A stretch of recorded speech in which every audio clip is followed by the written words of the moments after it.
Miss হবে না আপনার পছন্দের টিভি শো। দেখুন জি5 অ্যাপে একদম ফ্রি। আমার সঙ্গে থাকতে চাও না?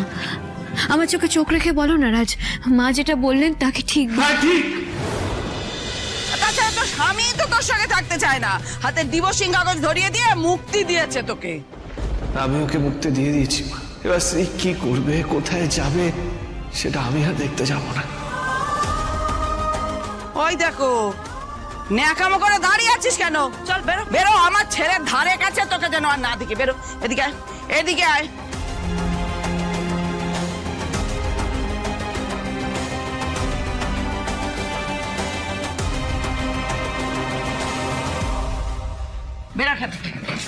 শুভা, থামো। তুমি কি পাগলামো শুরু করলে? তুমি বৌমাকে এভাবে কোথায় টেনে নিয়ে যাচ্ছ? তুমি একদম আজকে আমাকে আটকাবে না। সংসারে মঙ্গলের জন্য যেটা করা উচিত সেটাই আমি করছি। দাও, আমার কথাটা শোনো। স্ত্রী কিন্তু এই বাড়ির বউ, হ্যাঁ? ওকে বাড়ি থেকে তুমি বের করে দিও না। আর তুমি যে মঙ্গলের কথা বলছো না, এতে মঙ্গল হবে না, এতে অমঙ্গল হবে, বুঝেছো? শুভা, মা প্লিজ 1 মিনিট, আমার রাজের সঙ্গে একটা জরুরি কথা আছে।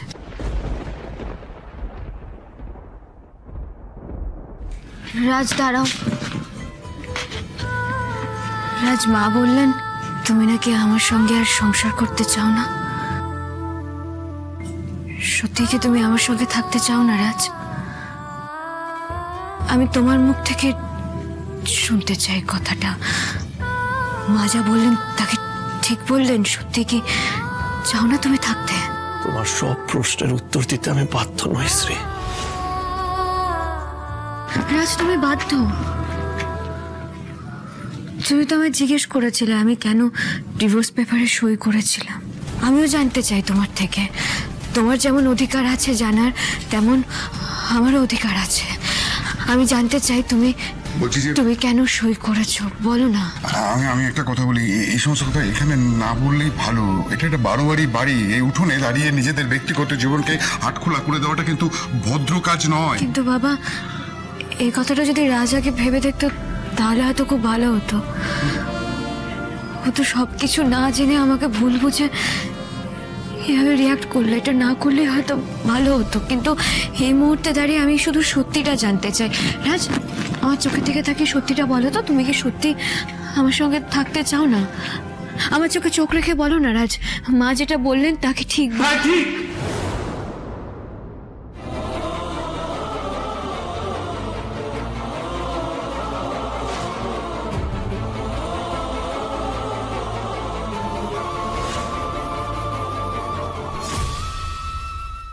মা যেটা বলেছে একদম সত্যি বলেছে।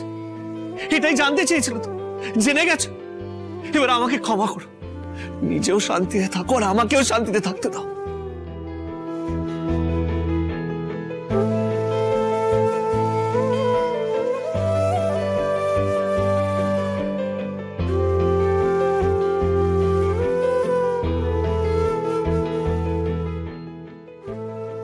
শুনতে পেলি তো রাজ বাবা কি বললো? হ্যাঁ, সময় নষ্ট না করে বেরো, বেরো এখান থেকে, বেরো। বাড়ির বউয়ের সঙ্গে এরকমটা করা উচিত না। ওদের স্বামী স্ত্রীর ঝামেলা তোমারই মিটিয়ে দেওয়া উচিত। বেশি কথা অন্যের ব্যাপারে। তুই দাঁড়িয়ে আছিস কেন? বেরো, আয়, দাঁড়িয়ে থাকবি না। শুভা, আমি তোমাকে বলছি, ওদের দুজনের ঝামেলা মিটে যাবে। আমি হাত জোর করে তোমার কাছে অনুরোধ করছি, তুমি এভাবে স্ত্রীকে বাড়ি থেকে বের করে দিও না। আমার কথাটা শোনো তুমি। চুপ করো। শুভা, আমার কথা শোনো। শুভা, বেরো। আরে বাড়ি চৌকাট তুই একদম ডিগবি না। বেরো।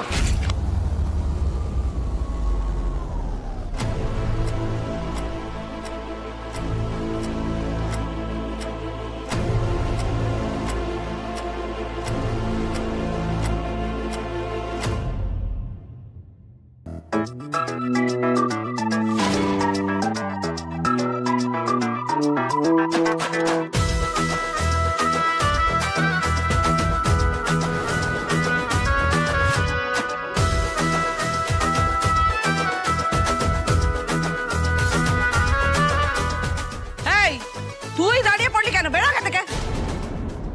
শুভ দিনে বাড়ির বউ এখন বেরিয়ে গেলে তো চলবে না। তোমার এখন অনেক কাজ করা বাকি।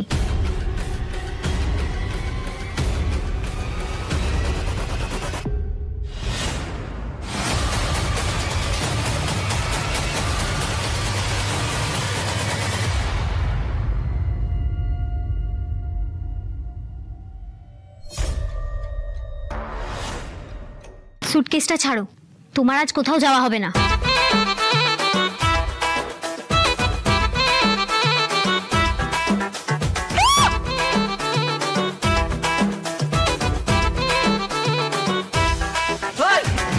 এই, তুই কে রে? হ্যাঁ, আমার দিকে সুটকেসটা ওইভাবে তুই ঠেললি কেন? তুমি লক্ষ্মী আনার কথা বলছিলে না? দেখো, লক্ষ্মী এসে হাজির।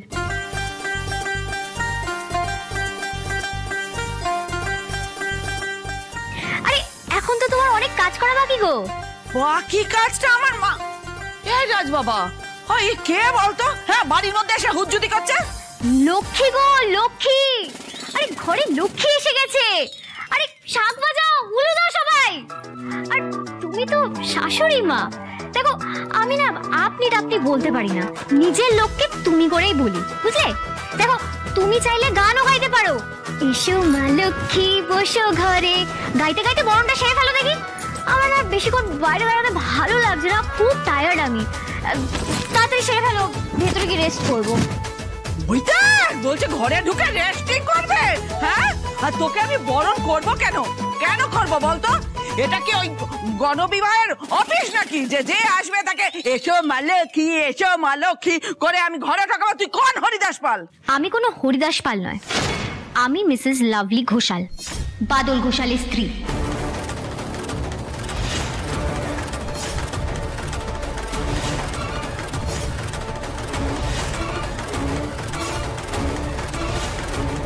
সর্বনাশ, এ তো ছোটদার কেস। এই এই ও বাদলের নাম নিল কেন? কি সম্পর্ক ওর সঙ্গে বাদলের?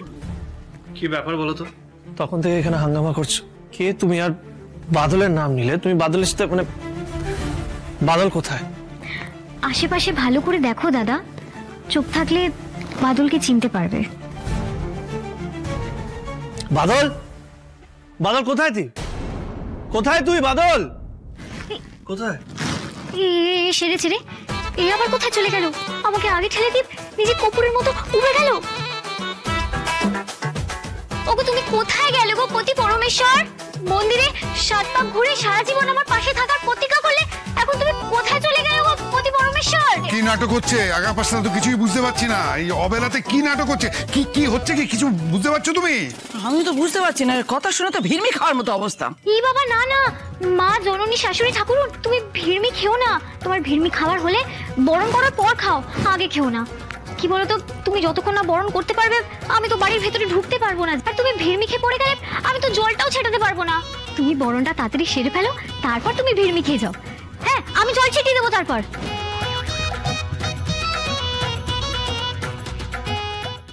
জি5 ডাউনলোড করুন আর সব এপিসোড দেখুন একদম ফ্রি।